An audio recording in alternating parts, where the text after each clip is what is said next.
오늘은 개신교에서 3.1운동을 기념하는 주일 예배로 드리는 날입니다.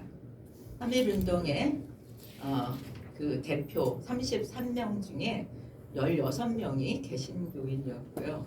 15명이 천도교인이었고 2명이 불교인이었다고 합니다. 당시 개신교 교회들은 독립을 위해서 기도하고 독립운동에 참여했다라고 기록되어 있습니다.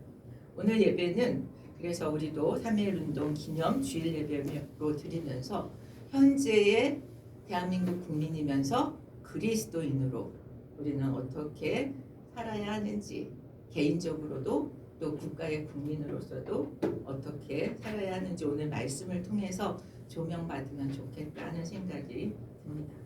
3.1운동은 몇 년 전에 일어났는지 혹시 아십니까? 1919 105년이 되었습니다. 105년 전 1919년 3월 1일에 어디서 일어났는지 아십니까? 서울 탑골공원에서 일어난 만세운동으로부터 시작되어서 평양, 원산 등 동시다발적으로 일어났던 만세운동입니다. 그리고 삽시간에 전국으로 퍼져서 3.1운동은 일제강점기라고 요즘은 얘기하더라고요. 일제시대라고 얘기하지 않고 일제강점기라고 얘기하는데 그 기간 동안에 일어났던 최대의 민족운동으로 그렇게 보고 있습니다. 그래서 우리 이 3.1 그 운동은 한국에서만 최대의 민족운동이 아니라 세계사적으로도 굉장히 높이 위대한 사건이라고 그렇게 기록되어 있습니다. 왜냐하면 우리 3.1운동의 영향을 받아서 인도의 간디가 비폭력 불복종 운동을 일으켰기 때문이라고 생각되었습니다. 그래서 이 역사적인 그 3.1운동은 매우 자랑스러운 역사적인 사건이기도 하다고 생각되어져요. 오늘 본문 에레미야서의 배경이 우리나라의 그때의 상황과 매우 비슷한 상황이라고 생각되어져서 오늘 이 말씀을 같이 보려고 합니다. 특별히 오늘 본문인 이 33장은 제목을 보통 위로의 책이라고 그렇게 이야기합니다. 에레미야는 아나돗이라는 곳의 제사장 힐기야의 아들이었습니다. 그리고 요시야 왕 때 하나님의 부르심을 받아서 예언 사역을 하는데 예루살렘이 멸망해서 잡혀가기까지의 그런 예언을 하게 됩니다. 예레미야의 예언은 주로 심판을 예언하였습니다. 그런데 오늘 말씀에서는 심판에 그치지 않고 심판 이후에 이스라엘의 구원의 회복이 있을 거라고 하는 예언을 주고 있습니다. 32장에서는 에레미야가 첫 번째 하나님의 음성을 듣습니다. 그때도 시위대 뜰 안에 갇혀있는 감옥에서 듣는데 그때 들은 예언은 뭐냐면 바벨론의 그 군대가 예루살렘 성을 공격하게 될 것이라고 하는 첫 번째 그런 예언을 듣습니다. 두 번째 오늘 33장에서는 두 번째로 하나님의 음성을 듣는데 여전히 시위대 왕궁 그 뜰에 있는 감옥에서 듣습니다. 선택한 하나님의 백성 이스라엘의 회복에 대해서 다시 약속해 주시는 말씀을 듣습니다. 이스라엘에 대한 심판 후에 회복이 있을 것이다. 그리고 다윗의 왕권이 다시 회복될 것이고 제사장직을 회복시켜 주겠다라고 하는 약속을 주시고 있습니다. 32장 33장의 말씀은요.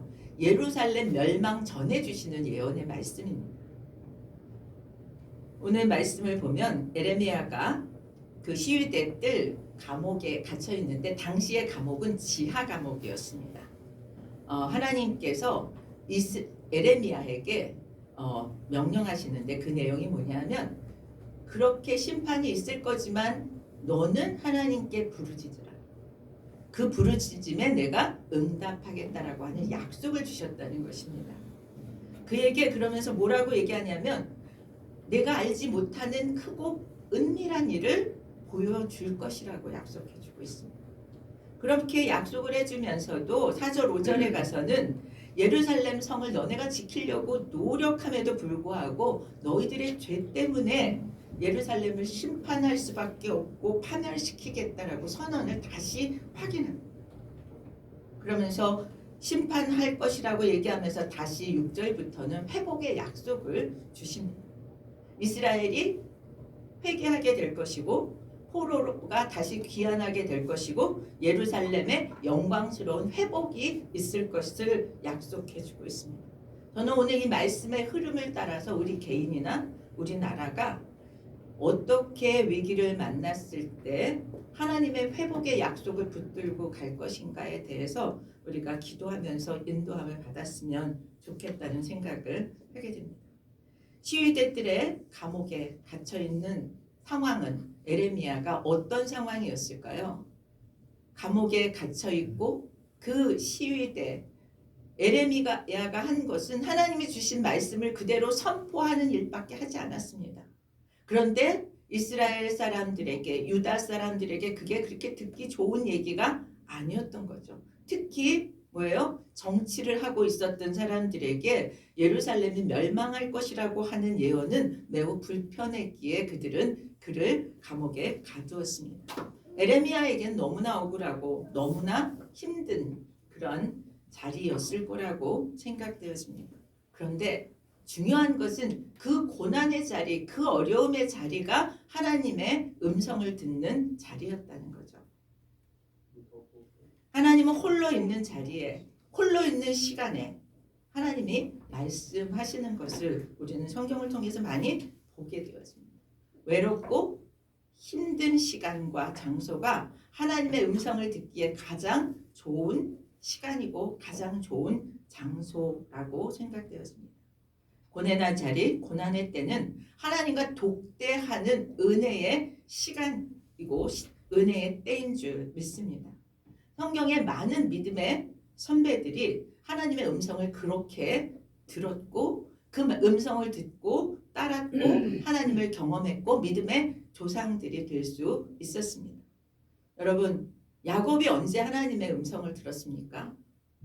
야곱이 엄마 아버지와 편안히 살 때 하나님의 음성을 들은 게 아닙니다.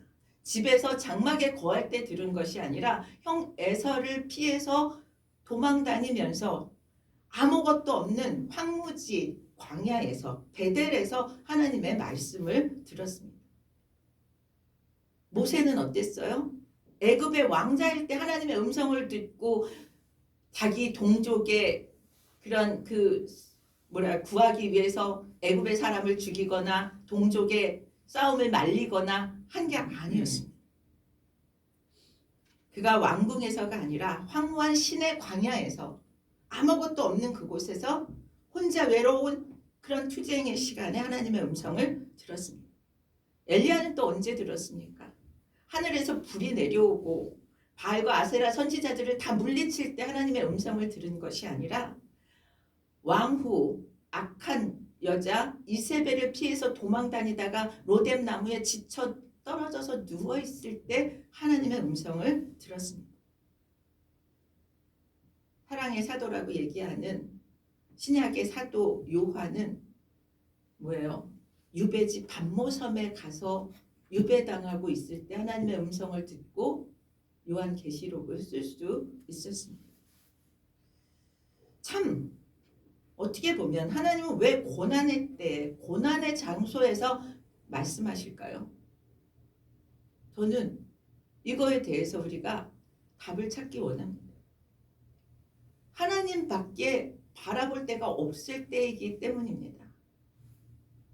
세상의 소리를 들을 수 없는 곳, 세상의 소리가 차단된 곳, 그곳에서 하나님의 음성이 들려진 것입니다. 저는 오늘 여러분을 축복합니다. 세상의 소리가 들려지는 이곳이지만 모든 것이 평안하고 안정되어 있지만 그럼에도 불구하고 하나님의 음성을 듣게 되길 축복합니다. 자발적으로 세상의 소리를 차단할 수 있기를 축복합니다. 자발적으로 하나님과 홀로 대하는 시간을 가짐으로써 하나님의 음성을 듣게 되기를 축복합니다. 그래서 하나님이 독대할 수밖에 없는 상황이 아니어도 독대함으로 그런 상황까지 가지 않게 되기를 원합니다. 3절에서 하나님께서 에레미야에게 뭐라고 얘기합니까? 내게 부르짖으라고 말씀합니다. 내게 부르짖으라. 여기서 부르짖으라는 이야기를 우리는 기도의 응답의 비결에서 이 말씀을 참 많이 인용합니다. 오늘 이 말씀을 제가 정말 찾아가면서 볼 때 이 부르짖으라는 원어의 카라라는 말은 부르다, 묻다라고 하는 뜻이 있습니다. 그래서 내게 부르짖으라. 내가 내게 응답하겠고, 하나님께 물으라는 것입니다. 하나님께 여쭤보라는 것입니다. 그러면 그것에 대해서 내가 답을 주겠다라고 말씀합니다. 여러분, 예언은 하나님이 일방적으로 주십니다. 그런데 하나님께서는 오늘 우리에게 에레미야에게 질문하라고 얘기하시고 이에 응답해 주겠다고 말씀하십니다. 참 어려운 얘기입니다. 하나님께서는 이스라엘을 대표하는 제사장 에레미야에게 큰 비밀을 알려주겠다고 얘기합니다. 지금 심판을 하겠다고 말씀하시면서 너가 알지 못하는 큰 비밀을 알려주겠다라고 그렇게 얘기하면서 물어보라. 내가 대답해 주겠다. 근데 그 내용이 무엇입니까? 회복입니다. 회복. 에레미야는 어떤 사람이었습니까? 하나님의 말씀을 대언하는 사람이고 누구보다도 하나님의 뜻을 잘 알고 있었던 사람입니다. 그런데 여러분, 그럼에도 불구하고 그가 하나님의 모든 뜻을 알 수는 없었다는 거죠. 그래서 하나하나 구체적으로 하나님께 물어보라는 것입니다. 우리가 누구에게 묻는다는 것은 어떤 것입니까? 내가 모른다는 것입니다. 내 한계를 인정하는 것입니다. 내가 알 수 없습니다. 하나님 알려주시고 인도해 주시오라고 그렇게 하나님의 뜻에 섭리에 대해서 간절히 구하는 그런 태도를 원하시는 거죠. 그래서 특별히 이스라엘 백성, 유다 백성들의 미래에 대해서 어떻게 회복할 것인지에 대해서 물으라는 것입니다. 에레미야에게 하나님을 향해서 기도하라고 권하면서 그럴 때 내가 기도에 응답하겠다고 말씀합니다. 저는 이 말씀을 보면서 기도는 현재 우리가 알지 못하는 하나님의 깊으신 뜻이 무엇인지를 묻고 깨닫고 그 뜻을 따라가는 것이 기도라고 생각합니다. 하나님께서 얼마나 놀라운 일을 행하실지 우리는 모릅니다. 그래서 우리의 상황에서 그 상황을 묻고 기도할 수 있기를 바랍니다. 모세가 홍해를 만나고 애굽 군대가 쫓아오는 그 절박한 상황 속에서 모세가 기도했습니다. 어떻게 하면 좋냐고. 그럴 때 하나님께서 가르쳐 주셨죠. 지팡이를 물에 내고 걸으라. 그랬더니 어떤 일이 일어났습니까? 홍해가 갈라지고 바닥을 지나가는 역사를 경험했습니다. 하나님 기도하시는 자들에게 기도하라고 얘기하고 물으라고 얘기하고 응답해 주시겠다고 말씀하심을 우리에게 주시는 말씀으로 받기를 축복합니다. 그러면서 우리에게 주시는 또 다른 약속과 축복이 무엇입니까? 내가 내게 응답하겠고 내가 알지 못하는 크고 은밀한 일을 내게 보이리라. 이 얘기는 우리가 아는 것보다 더 뭐예요? 이상으로 응답하시겠다는 말씀입니다. 여러분, 우리가 구한 것보다 더 이루실 주님을 기대합시다. 이것이 그냥 말씀이 아니라 우리 성경에 나오는 이 세상에서 많은 간증책들을 봐도 구한 것보다 더 주셨다는 얘기도 많이 듣습니다. 그런데 저는 성경에 있는 인물을 통해서 우리가 깨닫기를 원합니다. 우리 너무 잘합니다. 솔로몬의 기도가 무엇입니까? 솔로몬이 백성들을 잘 다스릴 수 있게 지혜를 달라고 기도했더니 지혜만 주신 것이 아니라 영광과 부와 뭐예요? 장수의 복까지 더하는 그러한 은혜를 응답을 주셨습니다. 이제 우리가 기도하는 자에게 주시는 풍성한 지혜를 주시는 하나님께 기도로 묻고 또 응답을 들으면서 인도함 받기를 축복합니다. 어떻게 기도하고 어떻게 음성을 듣고 어떻게 우리는 그 인도함을 따를까? 이것이 참 어렵습니다. 묵상하고 기도하는 가운데 하나님 음성을 듣고 하나님 인도함을 받고자 하는 아주 작은 팁을 하나 깨달았습니다. 뭐냐면 성령이 말할 수 없는 탄식으로 우리를 위해서 기도하신다며요. 로마서 8장에서 그렇게 말씀하지 않습니까? 성령이 우리를 위하여 말할 수 없는 탄식으로 기도하신다면 지금도 우리를 위해서 기도하시고 누군가를 위해서 성령께서 기도하고 계신 줄 믿습니다. 그래서 우리가 기도할 때 예수님 성령이 우리 안에서 무엇을 기도하시는가, 무엇을 기도하시고 싶어 하시는가를 따라서 기도하면 우리는 하나님이 원하시는 기도를 하게 될 것이고 하나님이 그 기도에 응답하실 것이라고 믿습니다. 우리의 기도가 이제 한 단계 좀 차원을 높여서 우리의 현실적인 문제에도 주님이라면 어떻게 이 기도를 할 것인가, 성령이 말할 수 없는 탄식으로 이 문제를 어떻게 기도하실까에 초점을 맞추고 그 기도를 따라서 기도하는 우리들이 되기를 예수 그리스도의 이름으로 축복합니다.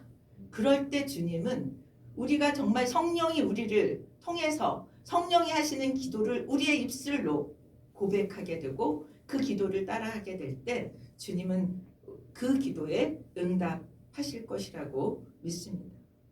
그러면서 우리 4절 5절에 계속해서 뭐라고 얘기하냐면 범죄한 이스라엘, 유다, 선택된 민족을 향해서 심판은 계속 시행될 것이라고 얘기합니다.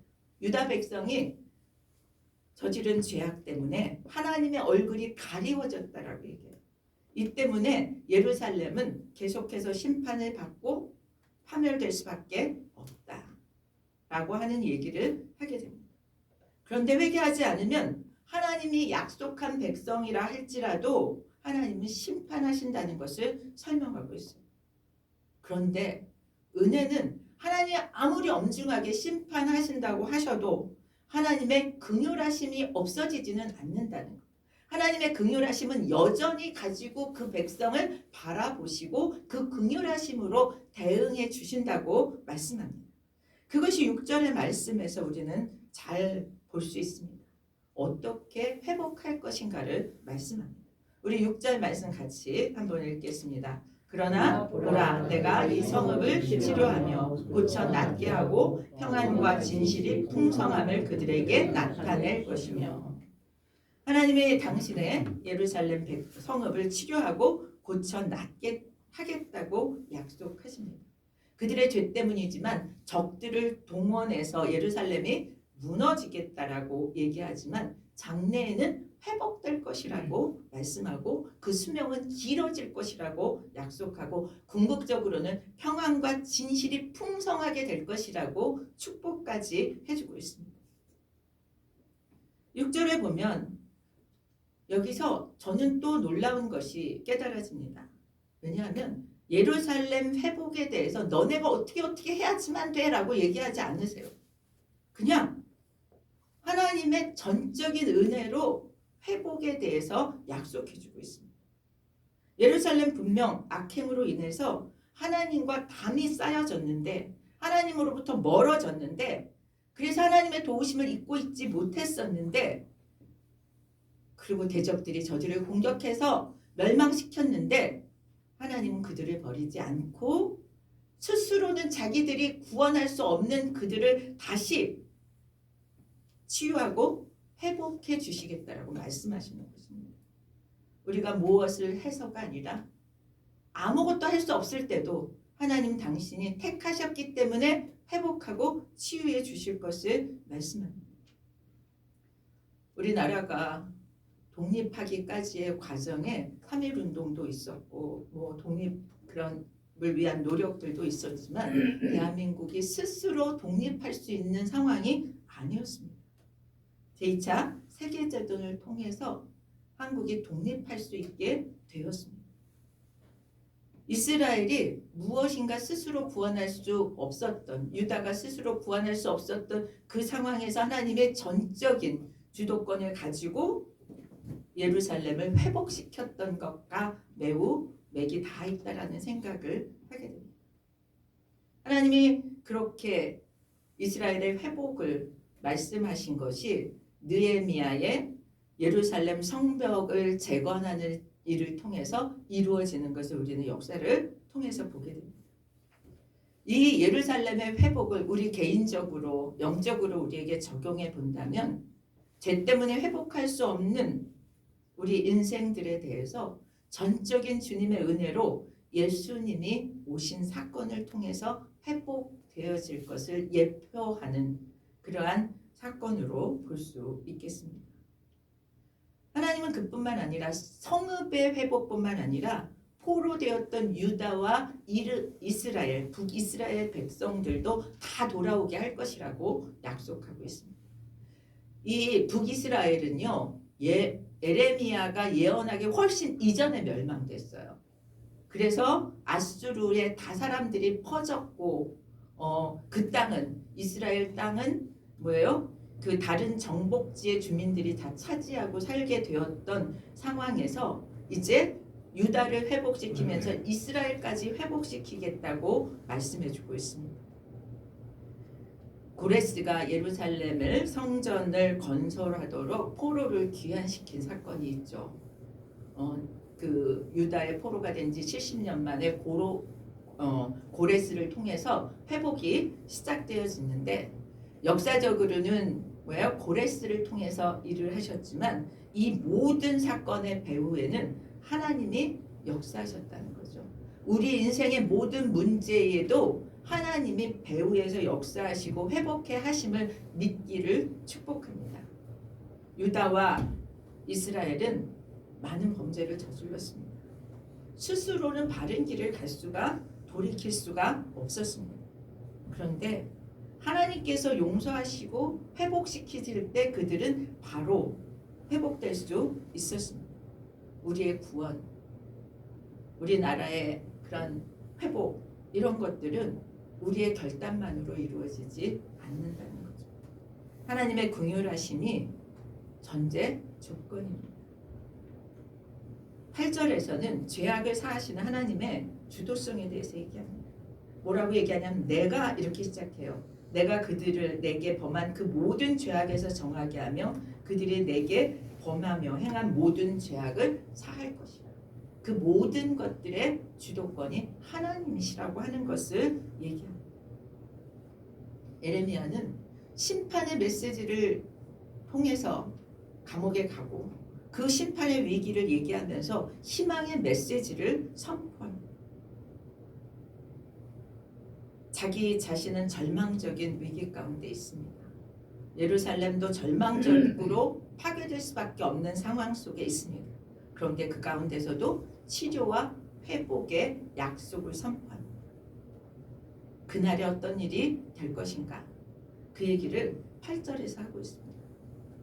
피의 성읍이고 죄악의 성읍이던 예루살렘이 이제 오히려 하나님의 자랑거리가 될 거라고 얘기합니다.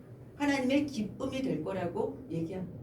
우리의 상황이 어떠하든지 주님이 우리를 찾아오시고 우리를 회복시키시면 우리는 하나님의 자랑거리가 될 줄 믿습니다. 우리가 하나님의 기쁨이 될 줄 믿습니다. 우리 개인에게도 하나님의 주시는 약속으로 받으시기를 바랍니다. 우리나라가 소망이 없었던 105년 전에 3.1운동 때나 지금 우리나라나 우리에게 하나님 주시는 메시지는 하나입니다. 소망을 잃지 말라고 말씀하시는 줄 믿습니다. 우리가 어려움을 만나면 나라든지 또는 개인이든지 조롱을 받습니다. 정말 하나님 믿는 거 맞아? 하나님 믿는데 왜 이렇게 힘들어? 하나님이 어디 있느냐? 너네 하나님은 도대체 어디 있느냐라고 조롱을 하기도 합니다. 여러분 흔들리지 않기를 축복합니다. 위기 가운데서도 하나님은 늘 우리와 함께 하고 계십니다. 우리가 주님과 함께함을 확신하는 것, 그때 우리 하나님의 음성을 들을 수 있습니다. 너는 내게 부르짖으라 내가 내게 응답하겠고 내가 알지 못하는 크고 은밀한 일을 내게 보이리라. 이 말씀은 에레미야를 통해서 이스라엘 유다에 주시는 말씀일 뿐만 아니라 오늘날의 위기를 만나고 어려움을 만나는 우리 모두에게 우리 대한민국에게 주시는 말씀이라고 생각합니다. 하나님은 심판의 하나님 맞습니다. 그러나 하나님은 구원의 하나님입니다. 하나님은 예루살렘을 심판하고 성읍을 멸망시키고 주민들이 포로가 되게 하셨지만 하나님은 구원의 날에 그들을 돌아오게 하시고 성읍을 회복시켜 주시고 그리고 이스라엘의 포로까지 다 회복시키는 은혜를 주실 것입니다. 그래서 하나님은 영광, 하나님의 기쁨이 되게 하시겠다고 말씀합니다. 우리의 소원이 주님께 회복됨으로 하나님의 영광과 기쁨이 되는 것이어야 될 줄 믿습니다. 에레미야는 가장 어려울 때 죽음과 절망의 상황 속에서 감옥에 갇혀서 죽을지도 모르는 그 상황 속에서 하나님의 음성을 들었습니다. 그리고 약속을 받았습니다. 그리고 정말 절망 가운데로 갈 수밖에 없는 유다 백성들에게 구원과 회복을 선포합니다. 말씀을 정리하겠습니다. 에레미야는 진리를 전하다가 감옥에 갇혔습니다. 유관순 열사나 또 독립을 위해서 애썼던 우리의 조상들은 뭐예요? 독립을 선포하다가 감옥에 갔습니다. 사도 바울과 사도들은 복음을 전하다가 감옥에 가서 매를 맞고 갇히기도 했습니다.